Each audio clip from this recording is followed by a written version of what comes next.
nuevamente a una nueva sesión de CAMEX referido a los regímenes aduaneros y sus estrategias logísticas. Ante todo, habíamos estado hablando que cuando importamos mercancías y habíamos definido ya qué se entiende por una mercancía. Una mercancía, recapitulemos, es cualquier objeto que es posible de clasificarse y de someterse a una destinación o régimen aduanero. Ahora bien, vamos a hablar sobre los regímenes. Ante todo, cuando uno hace una declaración, porque debemos tener presente que todo lo que ingresa y sale del territorio nacional tiene que ser declarado. Para eso se presenta una declaración, que es un formato que lo tienen las agencias de aduana, las que se encargan de llenar en coordinación con el importador y o exportador. ¿Qué cosa es, sobre todo quiero aquí especificar y aclarar, qué cosa es aquello de la nomenclatura? Ciertamente, usted como importador o exportador no va a realizar la clasificación arancelaria. Para eso lo van a hacer los técnicos y entendidos de una agencia de aduana, quienes van a solicitarle a usted la descripción clara y precisa de la mercancía que está importando o exportando. Es muy importante que usted coopere dando una buena y correcta descripción del producto que va a ingresar o salir. De ser posible, alcance usted catálogos, alcance usted una foto para que la persona encargada de la agencia de aduana pueda identificar y reconocer bien de qué se trata. De acuerdo a eso, se hace una clasificación. Esta clasificación va a significar que le van a establecer a la mercancía que usted ingresa o sale un código que se llama partida arancelaria, un código de 10 dígitos. Ese código numérico de 10 dígitos sirve para que la aduana identifique la mercancía. Y no solamente eso, con la nomenclatura o el código, la partida, en caso de importación va a salir el cuadro tributario. Mediante la partida va a salir todos los tributos que hay que pagar. Básica y esencialmente en una importación hay que pagar en este orden. Primero, derechos arancelarios o derechos ad valorem. Segundo, IGB y tercero, IPM. Esos son los tres tributos básicos que se debe pagar en toda importación. Ahora, puede variar. Obviamente, si usted trae, por ejemplo, licores, va a tener que pagar un impuesto selectivo al consumo. En ese caso, el orden sería el siguiente: derechos ad valorem, impuesto selectivo al consumo, IGB e IPM. Hay ciertas mercancías, pero ya son situaciones especiales, que tienen que pagar derechos compensatorios o derechos antidumping. Por eso, cuando usted importe, por ejemplo, de China, de la India o de Taiwán, tiene que tener mucho cuidado y ver bien el tema de los derechos antidumping, porque en ese caso, si usted importa un producto que tiene derechos antidumping, va a tener una sobretasa y eso elevaría su costo de importación y obviamente le tendría dificultades para poder comercializar el producto en el mercado peruano. Bien, para evitar esos problemas, porque a veces también la aduana puede tener confusiones, para ello es necesario tener el certificado de origen. Si usted está trayendo un producto del Asia y para que no se confunda pensando de que viene de la China, que tiene de repente derechos antidumping, usted traiga su certificado de origen acreditando que la mercancía no viene de China y que por tanto no tiene que aplicarle derechos antidumping. Específicamente, por ejemplo, ahí están las zapatillas. Las zapatillas tienen derechos antidumping, sobre todo las que vienen de China, también de la India y de Taiwán. Si usted trae zapatillas de cualquier otro país del Asia a un buen precio, para que no le apliquen ese derecho, usted traiga el certificado de origen. Entonces, los productos son identificados en la aduana mediante un código numérico, así como las personas tienen su DNI, las mercancías tienen también un código que se llama partida. En el caso del Perú son 10 dígitos y en ese caso tiene el nombre de subpartida nacional. Esos números van registrados en el formato A de la declaración. En la declaración deben ir señalados y todas las aduanas del mundo reconocen las mercancías gracias a ese sistema de codificación. Por eso la partida arancelaria o nomenclatura hoy en día se llama sistema armonizado. ¿Por qué se dice armonizado? Porque es un sistema de codificación que es universal y único a nivel mundial. Bueno, en este caso son los 6 primeros dígitos. Los 6 primeros dígitos es una codificación de carácter universal. Entonces, cualquier aduana del mundo, mediante los 6 primeros números, ya va a identificar y saber de qué se trata, qué es lo que está ingresando o saliendo. Ya después viene la clasificación regional propia para América Latina y los otros dos números que corresponden propiamente a la subpartida nacional. Entonces, ya sabe a qué obedece esto de la nomenclatura. Gracias a la nomenclatura, usted puede saber cuando es importación qué tributos va a pagar. En base a ese código le va a salir un cuadro tributario de lo que su mercancía tiene que pagar como tributos. También le va a salir allí cómo debe describir la mercancía que está importando y o exportando. También le va a decir allí si la mercancía es restringida o no y qué certificado se requiere. ¿Correcto? Entonces va a tener usted también otra información adicional. Por ejemplo, va a tener, gracias a la nomenclatura, le va a decir un cuadro allí todas las preferencias arancelarias. ¿Qué cosas son preferencias arancelarias? Son los beneficios que usted va a recibir por los tratados o convenios que tiene el Perú. El Perú ahora tiene muchos tratados y convenios con una diversidad enorme de países. Entonces, cuando se hace la clasificación arancelaria, esa nomenclatura, le va a salir, resumimos, si es importación, el cuadro tributario. Si es exportación, le va a decir, además del cuadro tributario, aunque en exportación no se pagan tributos, además le va a salir cómo debe describir la mercancía. Le va a decir las descripciones mínimas que le pide la SUNAT. ¿Qué otra información le va a salir? Le va a salir si es mercancía restringida o no. Y otra información, las preferencias arancelarias. Si usted importa de España, ahí va a salir que pertenece a la Unión Europea y que tiene usted un beneficio arancelario. Recuerde que los beneficios de los tratados o las preferencias arancelarias solamente eliminan o reducen los derechos arancelarios, es decir, el derecho ad valorem. Los otros impuestos hay que pagarlos. ¿A qué se refiere con el ad valorem? Es lo que se llama el arancel. En el Perú los aranceles son 3, 0, 6 y 11%. Y un arancel especial que se aplica en el caso de los envíos postales y de los servicios courier, que es 4%. Pero los aranceles para el grueso de las mercancías, repito, tiene 3 niveles, 0, 6 y 11%. Cuando usted traiga una mercancía que es competencia de los productos nacionales, va a tener que pagar 11% de arancel. Recuérdelo bien. Si es una mercancía que no compite con la producción nacional, pero que es un producto, digamos que tampoco es de una necesidad estratégica, va a pagar 6%. Por ejemplo, que usted importe, por ejemplo, perfumes, importe usted licores, importe autos, juguetes. Y 0% es para los bienes de capital, es decir, aquellos bienes que van a servir para generar industria, fabricación, producción, y con el fin de alentar estos procesos productivos y de creación de puestos de trabajo, la aduana ha considerado que no se paguen derechos ad valorem. 0% se va a aplicar prácticamente a todo lo que son bienes de capital maquinarias. 6% para el grueso de mercancías de consumo general y 11% para productos que compitan con la producción nacional.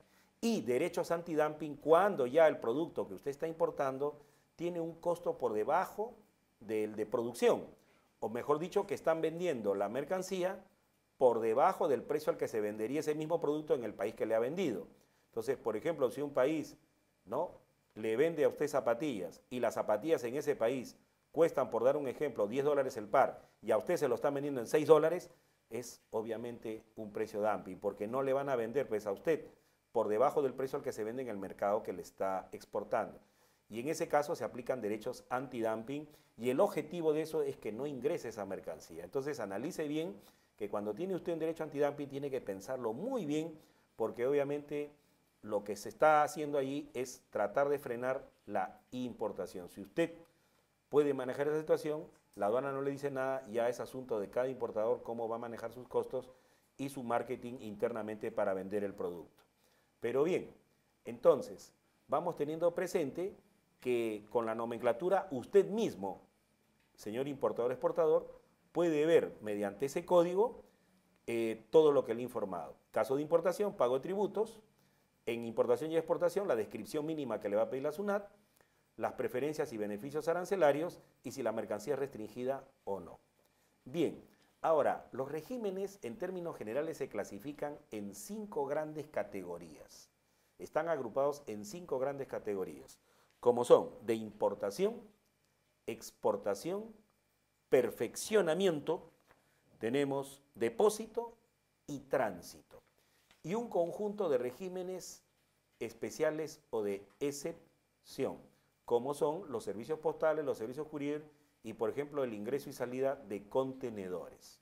Pero nosotros nos vamos a concentrar en lo que se opera básicamente para el comercio internacional. Entonces, ¿cómo nosotros vamos a identificar un régimen aduanero? En primer lugar, para aplicar el régimen aduanero, nosotros tenemos que preguntarnos qué vamos a exportar o qué vamos a importar. ¿Qué es lo que vamos a exportar o qué es lo que vamos a importar? ¿Y para qué lo vamos a importar o para qué lo vamos a exportar? Y la tercera pregunta es, ¿quién lo va a hacer?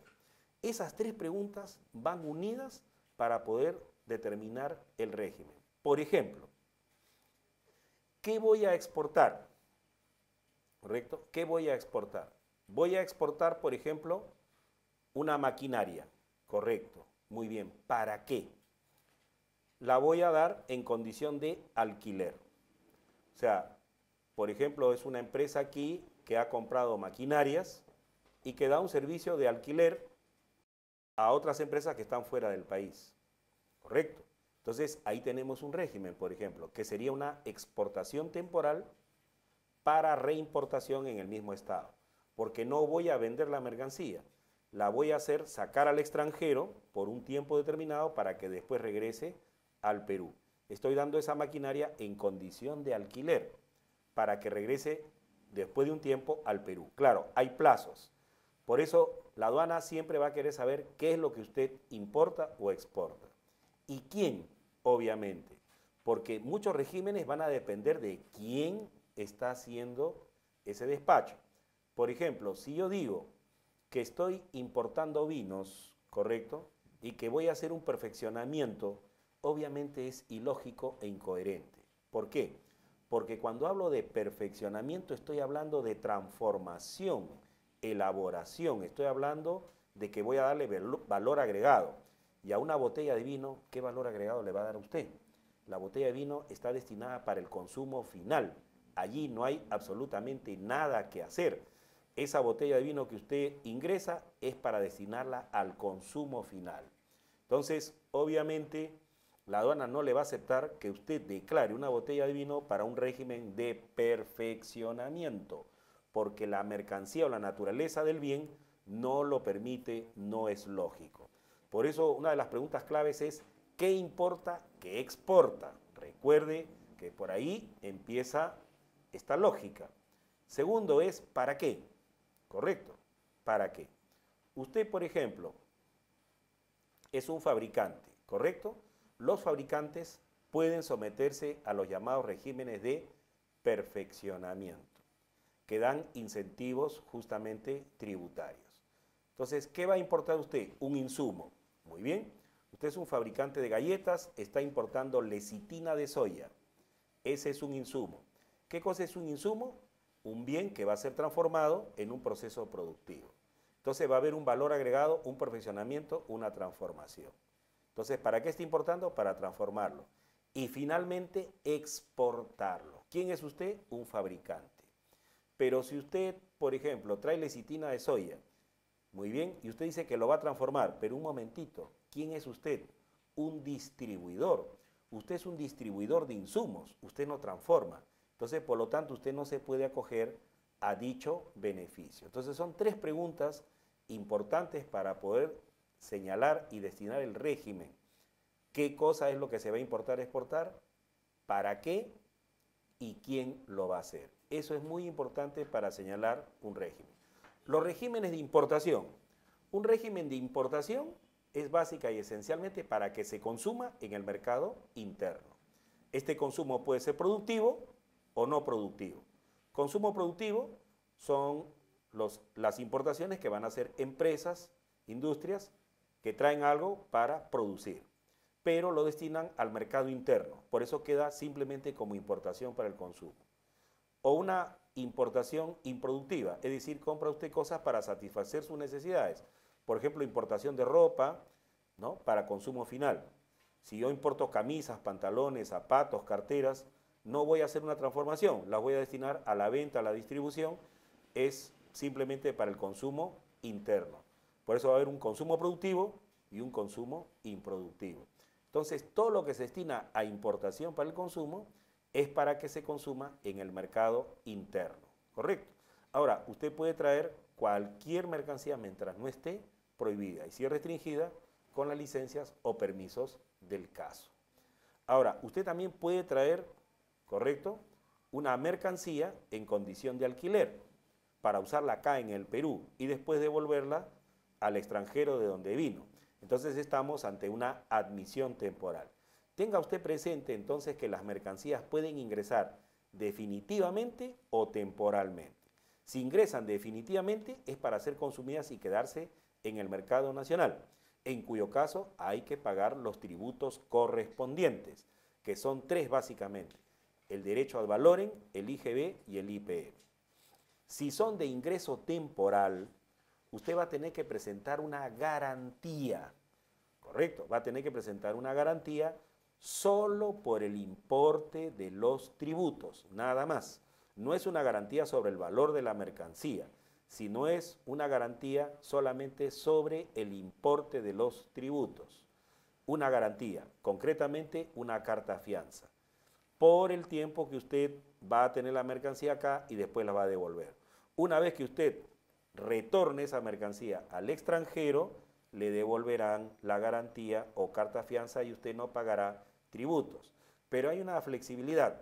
Si usted, por ejemplo, ingresa una mercancía para probarla, quiere usted probar si esta mercancía tiene los beneficios que le han dicho, entonces usted quiere tener un periodo de prueba. Entonces hace una admisión temporal. Si la mercancía resulta satisfaciendo sus necesidades, usted puede pasar de esa condición de admisión temporal a una importación para el consumo. O sea, no hay problema. Usted hace una prueba, lo pone como admisión temporal. Si no le convence los beneficios del producto, usted lo devuelve y no pasó nada. Pero si usted cree que la mercancía que está a prueba satisface sus necesidades y la quiere comprar, se procede a hacer una importación para el consumo. O sea, hay estas facilidades que le otorga la aduana con el fin de que usted pueda acogerse y obtener los beneficios logísticos que requiere. Muy bien. Ahora, continuemos. Hay también la facilidad, por ejemplo, de que usted también cuando exporte lo pueda hacer definitivamente o temporalmente, ¿correcto? Usted puede exportar para que la mercancía se quede en el extranjero, definitivamente, para que sea consumida, usada y ya no regresa al Perú. Pero usted también puede hacer una exportación temporal, ¿correcto? Una mercancía que va a salir del Perú y que posteriormente va a regresar después de un tiempo. En ese caso, cuando la mercancía regrese, porque usted lo que tiene que exportar es mercancía nacional o nacionalizada. Recuerde, lo que usted, ¿no es cierto?, exporta es mercancía nacional o nacionalizada. Lo que usted ingresa es mercancía extranjera. Recuerde bien eso. Y todo lo que es extranjero tiene que pagar sus tributos. Pero cuando usted envía algo de aquí hacia el extranjero, se entiende que es mercancía nacional o nacionalizada. ¿Correcto? Entonces, esa mercancía que sale del Perú hacia el exterior y va a regresar, no paga tributos. No paga ningún tributo. Eso téngalo presente. No se paga ningún tributo y no hay nada que garantizar. Lo que sí es que cuando regrese esa mercancía que salió del extranjero, se va a someter a un aforo físico, es decir, a una inspección física por parte de la aduana para saber que lo que salió es exactamente lo que está ahora regresando, ¿correcto? Y ahí sí va a tener un costo operativo porque va a tener que movilizar en el almacén maquinaria, operaciones para poder realizar ese aforo físico. Entonces, en la exportación también puedo tener una exportación temporal. Por eso, ¿para qué sale temporalmente? Porque puede ser una feria, ¿correcto? A usted lo invitaron a una feria en Alemania y está llevando usted mercancías para exhibirlas que posteriormente van a regresar al Perú. Pero ciertamente hay condicionamientos, porque por ejemplo, si usted va a enviar alimentos o perecibles, obviamente el manoseo y la manipulación harían pues difícil y peligrosa que esa mercancía regrese al país. O también usted puede sacar temporalmente bajo permisos y resoluciones especiales mercancías prohibidas. Por ejemplo, usted quiere llevar un auqueni de una llama o una vicuña para una feria internacional en Europa y lleva a estos animales típicos del Perú para exhibirlos y que aprecien nuestra fauna. Entonces lo puede hacer con el permiso correspondiente y obviamente viajan estos animales al exterior para la exhibición y regresan. Pero también podemos llevar piezas de museo, ¿no? Piezas de nuestro acervo cultural, pero obviamente tienen que salir con una resolución suprema. Ojo, tienen que salir con una resolución suprema, no con una resolución directoral. Y entonces todas estas piezas arqueológicas o del patrimonio cultural se exhiben por un tiempo y regresan al país. Obligatoriamente tienen que regresar. Ahora, cuando usted envía al extranjero algo temporalmente, se puede quedar también en el país a donde va. O sea, la aduana le da esa facilidad. Usted saca temporalmente algo, lo prueban en el extranjero, les convence y lo compran y se quedan con la mercancía. Por ejemplo, usted es un editor, lleva libros a una feria internacional, lleva libros con el fin no solamente de exhibir, sino de vender, y si se venden los libros en el extranjero, se quedan allá y quedan ya como una exportación definitiva. Pero como le repito, también la aduana va a evaluar qué clase de mercancía es la que usted está exportando temporalmente. Porque si usted, por ejemplo, exporta perecibles, por ejemplo, lleva uvas, lleva, por ejemplo, frutas frescas, para exhibirlas, como comprenderá, el manoseo y la manipulación harían difícil y peligroso que esos productos regresaran al Perú porque son productos orgánicos, materias perecibles y podrían acarrear problemas de salud. Entonces, hay ciertas cosas que cuando van a salir ya por su condición no van a poder regresar. Y otras que estando prohibidas por su tratamiento especial puede ser, como por ejemplo los auquénidos vivos están prohibidos de exportación, pero para fines culturales, deportivos, pueden tener un permiso especial y salir. Usted también puede llevar piezas del patrimonio cultural con el permiso correspondiente y tienen que regresar. Pero recuerde que cuando regresan se someten a aforo físico, a una inspección, y eso tiene un costo. Va a tener un costo por parte de la aduana, por parte de la agencia y por parte del depósito temporal donde se va a operar la mercancía. Correcto. Los regímenes de perfeccionamiento. Estos regímenes son unos regímenes especiales. Aquí el Estado peruano está otorgando beneficios para los fabricantes exportadores. Si usted es un fabricante exportador, el Estado peruano lo incentiva y lo ayuda y lo promueve dándole una serie de incentivos. Por ejemplo, usted desde que importa no paga tributos, es una forma de incentivo. Otra forma de incentivo, usted importa y paga tributos y posteriormente cuando exporte le van a devolver parte de los tributos pagados, ¿correcto? Estamos hablando del famoso drawback, que bueno, aquí hay mucha discusión sobre el asunto porque en las campañas políticas han hablado muy tangencialmente, pero indudablemente no saben ni conocen bien el tema, los políticos están metidos en este asunto, porque el drawback indudablemente es una forma de incentivo. Inicialmente empezó con el 8%, luego bajó al 5% y ahora está en 4% y lo quieren bajar a 3% y parece que la idea es desaparecerlo. Bueno, mi punto de vista es que esto no debería suceder porque esta es una forma de incentivar a los exportadores, sobre todo en un país del tercer mundo como el nuestro.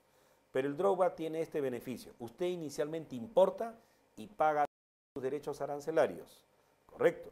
Y después, cuando usted exporte, el Estado le devuelve el 4% del valor FOB exportado. Esa es otra forma de incentivo. Otra forma de incentivo es que usted importa, paga sus tributos y cuando exporta, ya no le devuelven dinero, sino le van a permitir que usted vuelva a importar la misma mercancía, pero en esta oportunidad sin pagar tributos. Es lo que se llama, ¿no?, el régimen de reposición de mercancías con franquicia arancelaria. Entonces, ahí para los fabricantes exportadores tenemos 3 regímenes de incentivo. Admisión temporal para aprovisionamiento activo. Usted desde el inicio no paga tributos, desde el inicio, ¿qué importa? Drawback, usted paga tributos, después cuando exporta le van a devolver el 4% del valor FOB exportado. Y luego tenemos reposición de mercancías con franquicia. Usted importa, paga sus tributos y cuando exporta le van a permitir que reponga el stock que importó, pero esta vez sin pagar tributos. Vamos a explicar estos regímenes de perfeccionamiento. ¿En qué consisten? Consisten en 3 etapas bien precisas y definidas. La primera etapa, que tiene que ir en este orden secuencial y lógico. La primera etapa, el primer proceso es importar, ¿correcto? Importar. Pero no se trata de importar cualquier producto. Como usted es un fabricante exportador, obviamente lo que se trata es de importar insumos, bienes intermedios, materias primas, partes, piezas, componentes, es decir, en términos generales, toda clase de producto, elemento o bien que se va a utilizar en un proceso productivo para generar otra mercancía, es decir, para hacer una producción, una elaboración. Por ejemplo, usted trae lecitina de soya para fabricar galletas, ¿correcto? Entonces está trayendo un insumo que lo va a transformar, lo va a convertir posteriormente en galleta. Entonces, la primera etapa es que usted importa, importa, como dije, insumos, bienes, partes, componentes, es decir, cualquier mercancía que va a sufrir una transformación o va a tener un valor agregado. La segunda etapa es la transformación, o sea, usted tiene que transformar la mercancía, elaborarla, ¿correcto? O sea, ya usted importó la lecitina de soya, que es un insumo, ahora usted la va a transformar. ¿En qué? En la galleta. Usted va a producir la galleta y ahí va a utilizar la lecitina de soya. Esa es la segunda etapa que tiene que realizarse. Y la tercera y última etapa es exportar. Pero usted no va a exportar la lecitina de soya, lo que usted va a exportar es la galleta, es decir, el producto transformado con valor agregado. Importación, transformación y exportación del producto transformado. Estas 3 etapas se tienen que dar sí o sí. Porque si usted, por ejemplo, no importó, entonces lamentablemente no va a poder recibir dicho incentivo. Si usted importó, transformó, pero no exportó, tampoco va a poder recibir dicho beneficio, ¿correcto? Si usted importa y de frente lo exporta, tampoco, porque no ha realizado el proceso de transformación. Y en este proceso de transformación, mucho ojo y atención, porque a veces un importador dice, ah, ya, muy bien, yo voy a recibir un incentivo porque voy a importar aceitunas, ¿ya? Muy bien, importo aceitunas y ahora las voy a limpiar, muy bien, las voy a clasificar, 2, y las voy a envasar, 3. Entonces estoy haciendo 3 etapas, ¿no? Limpieza, lavado, clasificación y envasado. Pero lamentablemente, cuando usted exporte las aceitunas, no han cambiado de partida. Para que haya transformación, usted tiene que importar con una partida y salir con otra partida. Ejemplo, ¿no? Si usted importa planchas de fierro para fabricar cocinas a gas, entonces a la hora que usted importe, las planchas de fierro van a entrar con una clasificación, con una partida, con un código. Y a la hora que se exporten las planchas, usted ya no las exporta como planchas, sino como cocinas a gas. Y por lo tanto, cuando usted exporte, va a salir con otra partida, otro código, el código correspondiente de cocinas a gas. Entonces, ahí se ve que hay una transformación. Pero en el caso de que usted traiga aceitunas, las lave, ¿no?, las clasifique y las envase, aunque usted diga que está haciendo 3 procesos, no hay ninguna transformación, porque finalmente usted sigue exportando aceitunas. Usted importó aceitunas y sigue exportando aceitunas. ¿Dónde hay transformación? De ninguna. Salvo que usted haga aceite, esa es otra cosa, una crema o algún producto derivado de la aceituna. Eso sí, pero si usted importó la aceituna y solamente la lavó, la clasificó y la envasó, no hay ningún proceso de transformación y al final usted importó la aceituna con una partida y va a seguir saliendo, porque la aceituna sigue siendo aceituna, ahí no hay ninguna transformación. Entonces, eso hay que tenerlo muy presente, que tiene que haber una transformación, elaboración, o también puede tratarse de una reparación también. Es decir, todo aquello que tenga un valor agregado. También yo puedo traer una maquinaria, la arreglo, la reparo, por eso es que al perfeccionamiento pueden entrar partes, piezas, componentes. Si entra un motor, ¿no es cierto?, malogrado, y aquí se arregla y se envía funcionando, ha habido allí un proceso de trabajo, ha habido un valor agregado. Entonces, los servicios también de reparación, de arreglo, también entran a estos servicios de perfeccionamiento. Entonces, son todos los que están metidos en el proceso productivo. Por eso dice productores, exportadores o también empresas de servicios, como por ejemplo puede ser los que reparan barcos, naves, que se llaman astilleros. Por ejemplo, un astillero, correcto, que se dedica a la reparación de embarcaciones pesqueras, puede recibir embarcaciones de Ecuador, de otro país, las repara acá, las acondiciona y las vuelve a mandar al extranjero. Ahí está haciendo un régimen de perfeccionamiento. Entonces decíamos que el perfeccionamiento puede ser de 3 niveles. Desde el primer momento que usted importa, no paga tributos. Ese se llama perfeccionamiento activo. O sea, usted desde el inicio ya tiene un proyecto y un plan de exportación y desde el inicio le dice a la aduana, señor, esto que estoy importando se va a destinar a la transformación y exportación, pide admisión temporal para perfeccionamiento activo. En otro caso, por ejemplo, usted puede importar insumos, usted importa insumos y bueno, por ejemplo, el drawback le da hasta 36 meses, desde la importación del bien hasta su transformación y exportación, le da un plazo de 36 meses.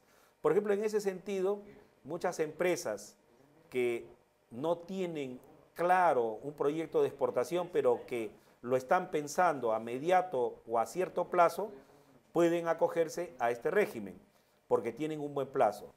Entonces, la aduana también ha pensado en aquellos que, por ejemplo, importan insumos y de repente en su proceso de vida, en su proceso de crecimiento y expansión, encuentran por allí un mercado para colocar sus productos. O sea, no han planificado la exportación propiamente de manera definida, pero es un proyecto que tienen en mente y desean de repente de aquí a 3 o 4 meses participar en una feria internacional y probar cómo les puede ir. Gracias a este régimen de drawback y de reposición de mercancías con franquicia arancelaria, pueden hacer uso de estos beneficios, porque la reposición le da un año de plazo. Desde la importación del insumo, su transformación y exportación, tiene usted un año para acogerse al beneficio. Entonces vamos a suponer que usted importó hace 3 meses insumos y de repente de aquí a 2 meses le sale un proyecto de participar en una feria internacional. Ya tiene usted 5 meses, pero tiene 7 meses por delante. Entonces participa usted en la feria internacional y cierra contratos para exportar. Entonces esos insumos que usted tiene en stock que importó hace 5 meses, los puede utilizar ahora para reducir sus costos. Porque ¿cuál es el beneficio? Recuerde que el beneficio es que la aduana del Perú no le va a cobrar derechos arancelarios. El derecho al valorem queda suspendido e eliminado. ¿Correcto? Con lo cual, usted obviamente recibe el beneficio correspondiente y reduce sus costos.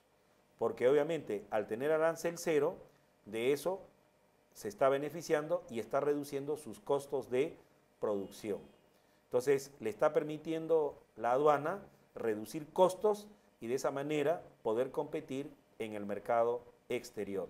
Si usted pagó impuestos, ¿correcto? Se puede proyectar a exportar, porque en el caso de reposición tiene usted un año, desde que lo compra hasta que lo exporta. Entonces, a usted le permite de repente visualizar alguna posible exportación y puede trabajar con esos insumos que trajo hace un tiempo para recibir los incentivos, ¿correcto? Entonces, esos son los beneficios de los regímenes de perfeccionamiento. Hay otro régimen ahí de perfeccionamiento que es exportación temporal para perfeccionamiento pasivo. Es en el caso de que usted ha traído una máquina, algo, y aquí no la pueden reparar, o en todo caso tiene usted una garantía, y entonces le dice usted al que le ha proveído, oiga, ¿sabe qué? La máquina se ha malogrado y está dentro de la garantía. Usted me ha dado 1 año de garantía, se ha descompuesto a los 7 meses, entonces, señor, quiero que usted asuma la garantía. Perfecto, no hay ningún problema. Usted puede enviar esa máquina al extranjero para que la reparen o se la cambien y regrese de nuevo al Perú. Para eso está el régimen de exportación temporal para perfeccionamiento pasivo. Como también usted puede tener acá un insumo, ¿correcto? De repente usted fabrica telas y considera que, por ejemplo, en Colombia pueden ser más competitivos en que esas telas las conviertan en camisas o pantalones y usted las manda a fabricar allá a Colombia. Manda a fabricar las camisas, los pantalones y regresan de nuevo al Perú. Pero ya no es la tela, usted mandó la tela, sino ahora regresa convertida en camisa o pantalón. Y eso se llamaría un perfeccionamiento pasivo. Perfeccionamiento pasivo es cuando la transformación se hace fuera del Perú y perfeccionamiento activo es cuando la transformación se hace dentro del Perú.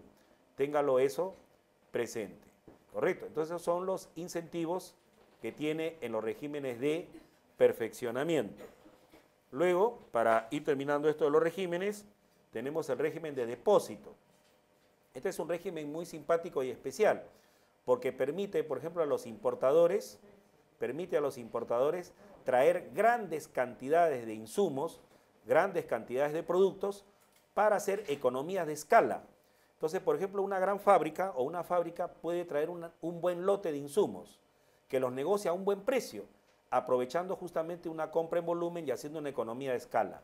Pero el tema que tendría esta empresa es, bueno, yo he importado una gran cantidad de insumo, pero no todo lo voy a usar. Y entonces, ¿qué haría yo pagando los tributos? Me voy a descapitalizar. En ese caso tiene el régimen de depósito, ¿correcto? Lo que una parte que ha importado, la que no va a producir de repente en el primer mes o en los 3 primeros meses, lo pone a depósito. Ahí tiene usted 12 meses para guardar la mercancía sin pagar tributos. Y conforme usted vaya necesitando sacar la mercancía, la va sacando del depósito y va pagando los tributos. Y así usted no se descapitaliza pagando los tributos.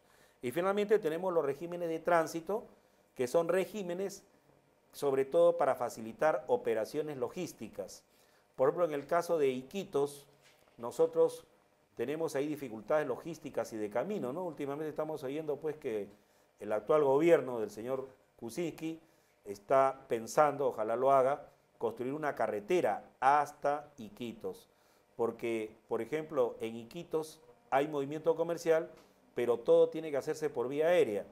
Hay mercancías que van para Iquitos, pero lamentablemente tienen que hacerse ingresar por Paita y ahí solicitarse un régimen de tránsito interno o tránsito externo. Bueno, sobre todo para los casos que exportamos para Bolivia, ¿no? Que se utiliza, por ejemplo, los puertos del sur con tránsito hacia el exterior, o tránsito interno, por ejemplo, para el caso de Iquitos, ¿no? Que viene la mercancía por Paita y de ahí se traslada a Iquitos, y esto es por razones de orden logístico, por falta de infraestructura. Y finalmente tenemos el transbordo, que obviamente es pasar las mercancías de un barco a otro barco o de un medio de transporte a otro medio de transporte. Esto también obedece a razones de orden logístico. Y finalmente el reembarque que es una opción para todos aquellos importadores que de repente al revisar su mercancía encuentran que ésta no satisface lo que han pedido o demandado y obviamente les facilita el poderlas devolver. Porque el reembarque no se puede hacer así nomás. El reembarque solamente se hace en casos que la mercancía no cumple las funciones por las que fue solicitada por el importador. Bueno, hasta acá estaríamos llegando en esta unidad para podernos reunirnos en una próxima y seguir hablando sobre este interesante tema de los regímenes y las logísticas aquí en CAMEX. Gracias.